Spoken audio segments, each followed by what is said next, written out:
ಅಲ್ಲ ಹಿಂದಿನ ಏನ್ರಿ ಇವತ್ತಿನ ಹೇಳ್ತೇನೆ ಅದ್ರಾಗ ನಿರ್ಣಯ ಮತ್ತೆ ಯಾಕಂತಂದ್ರ ಪಕ್ಷ ನಾವು ಬೇರೆ ಇದ್ರು ಕೆಲವೊಬ್ಬರ ತತ್ವ ಸಿದ್ಧಾಂತ ಕೆಲವೊಬ್ಬರ ರಾಜಕೀಯ ನಡವಳಿಕೆಯನ್ನು ನೋಡ್ಕೊಂತ ಬರ್ತಿರ್ತೀವಿ. ಬಂದಾಗ ಒಂದು ಒಂದು ಚಿಕ್ಕ ಮಕ್ಕಳಿದ್ದಂತ ಸಂದರ್ಭದಲ್ಲಿ ಯಾವ್ದೋ ಒಂದು ವಿಷಯ ನಿಮ್ ಮನಸ್ಸಿಗೆ ತಲುಪಿತ ಅಂದ್ರೆ ಇಷ್ಟ ಆಯ್ತಂದ್ರ ಅದು ಹಂಗೆ ಕಂಟಿನ್ಯೂ ಆಗ್ತದೆ.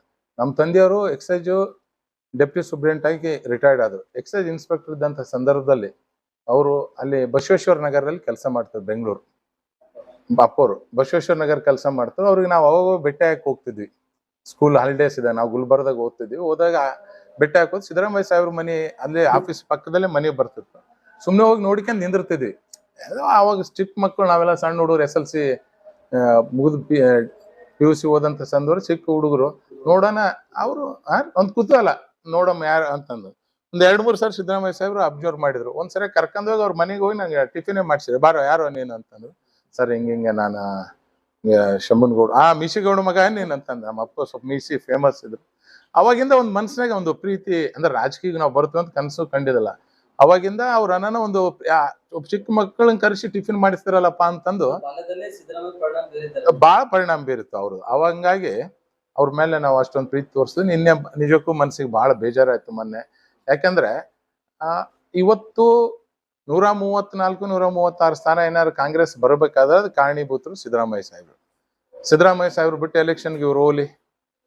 ಈಗ ಮುಂದಿನ 2028ರಲ್ಲಿ ಗೊತ್ತಾಗ್ತದೆ. ಅವ್ರ ಹೆಸರು ಮೇಲೆ ಇವ್ರು ಅಧಿಕಾರಕ್ಕೆ ಬಂದು ಅವ್ರನ್ನ ಒಂದು ಗೌರವಯುತವಾಗಿ ವಿದಾಯ ಕೊಡ್ಬೋದಾಗಿತ್ತಲ್ಲಪ್ಪ. ಪೂರ್ಣ ಪ್ರಮಾಣದಲ್ಲಿ ಮಾಡಿ ಮುಂದಿನ ನೀವು ಇರ್ಲಿ ಮಾಡಲಿ. ಮುಂದ ಅವ್ರಿಗೆ ಕಣ್ಣೀರ್ ಹಾಕ್ಸಿ ಕೊಟ್ರಲ್ಲ, ಅದು ನಿಜಕ್ಕೂ ಮನ್ಸಿಗೆ ಒಂಥರ ಬೇಜಾರು ನೋವು ಆಯ್ತು.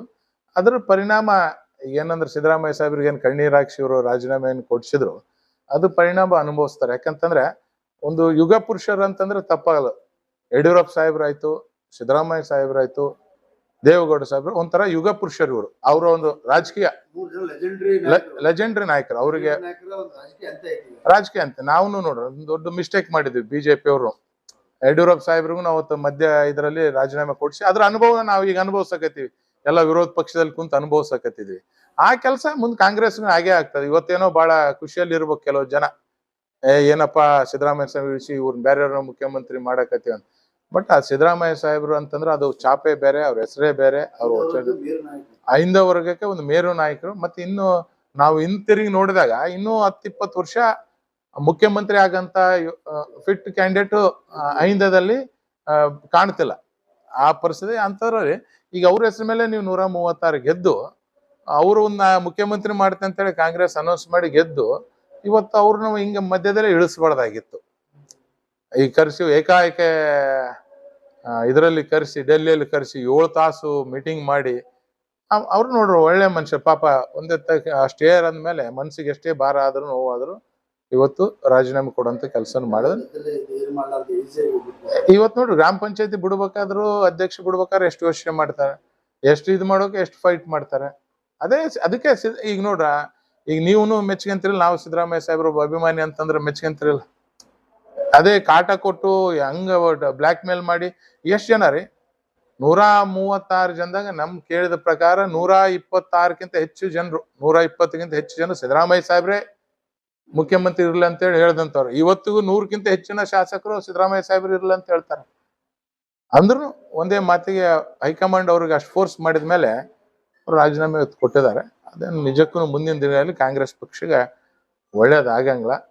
ಕಾಂಗ್ರೆಸ್ ಪಕ್ಷದ ಒಂದು ಬೆನ್ನೆಲುಬವರಾಗಿದ್ರು ತಮ್ಮೆಲ್ಲ ತಾವು ಮುರ್ಕೊಂಡು ಮುಂದಿನ 2028 ಯಾವಾಗ ಚುನಾವಣೆ ಬರ್ತದೆ ಕಾಂಗ್ರೆಸ್ ಪಕ್ಷ ಬೆಡ್ ರಿಟರ್ನ್ ಆಗ್ತದೆ. ಅದರಲ್ಲಿ ಎಲ್ಲನೂ ಹೆಂಗ್ ನೋಡ್ರಿ, ಈಗ ಲಾಸ್ಟ್ ಟೈಮ್ ನೀರ್ ಬಿಡುವಂತ ವಿಷಯದಲ್ಲೇ ಸುಮ್ನೆ ಒಂದು ಫೋನ್ ಮಾಡಿ ಅಪಾರ್ಟ್ಮೆಂಟ್ ಕೇಳಿದ್ರು, ಬಾರ ಅಂತಿದ್ರು.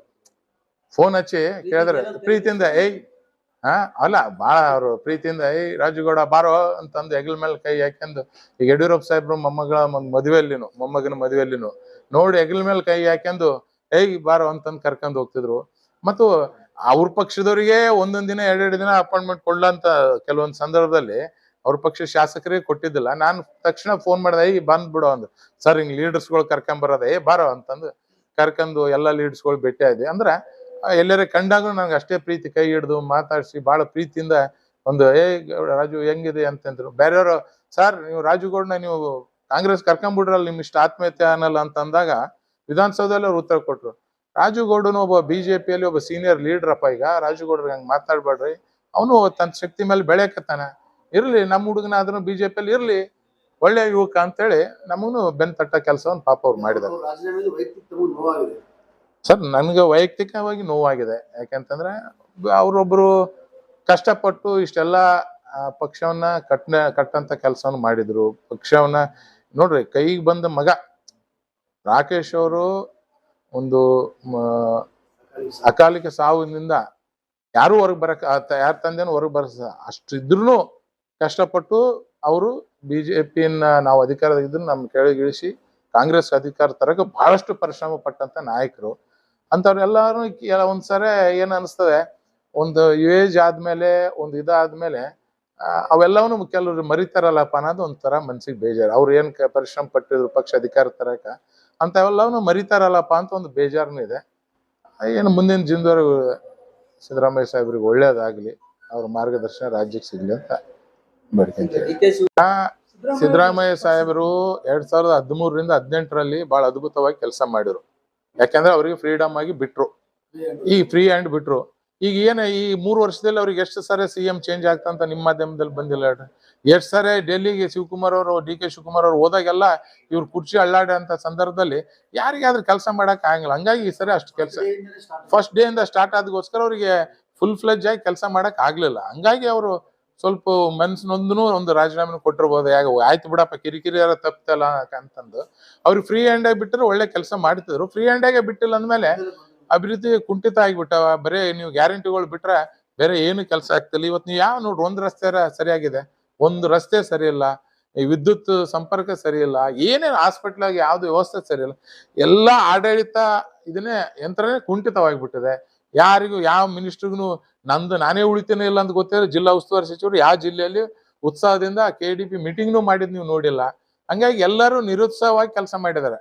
ಯಾರಿಗೂ ಉತ್ಸಾಹನೇ ಇಲ್ಲ. ಯಾಕಂದ್ರೆ ಯಾವಾಗ ನಮ್ಗೆ ಅಲ್ಲಾಡ್ತದ ಗೊತ್ತಿಲ್ಲ, ಯಾವಾಗ ಹೋಗ್ತದ ಗೊತ್ತಿಲ್ಲ.